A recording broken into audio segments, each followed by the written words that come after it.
भगवान श्री रमण महर्षि से एक बार भक्त ने प्रश्न किया, आत्मबोध को एक बार पाने के बाद दोबारा खोया जा सकता है?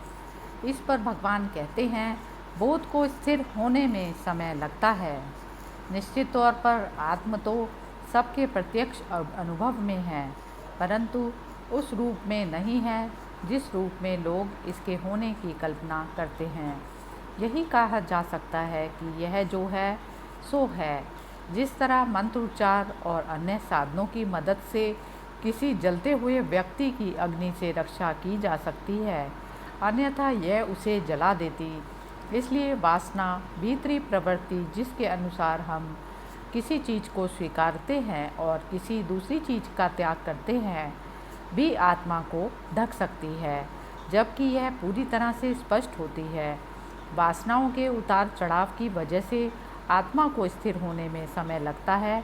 एक महान गुरु की मौजूदगी में वासना सक्रिय नहीं रहती और मन बोध में मग्न होकर समाधि की अवस्था पा लेता है। जिस तरह विविध उपकरणों की उपस्थिति में अग्नि नहीं जलती, इस प्रकार शिष्य अपने गुरु की उपस्थिति में सच्चा ज्ञान और अनुभव प्राप्त करता है, परंतु यदि इसे स्थापित करना हो तो इसके लिए और प्रयत्न करना होगा, तभी वह उसे अपने असली स्वरूप के तौर पर जानेगा और जीते जी मोक्ष पा लेगा। तुम भी आत्मा ही हो, परंतु तुम इसे वर्तमान चेतना या परम चेतना व अहम के साथ भ्रमित करते हो। यह झूठी पहचान अज्ञान के कारण है और यह अज्ञान अहम के साथ नष्ट होता है। अहम को नष्ट करना ही बड़ी बात है। बोध तो पहले से मौजूद है, इसे पाने के लिए कोई प्रयत्न नहीं करना।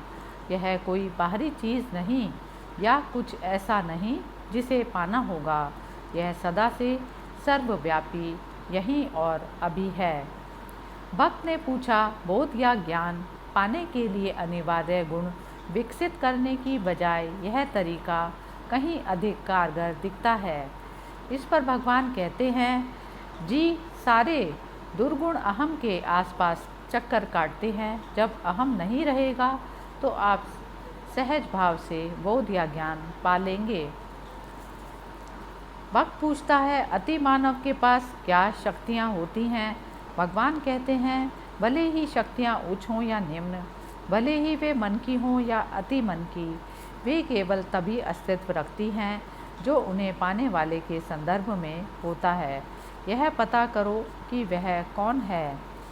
भगवान कहते हैं, जो भी आत्मा में स्थित रहता है वह अपनी एकाग्रता से कभी दूर नहीं होता।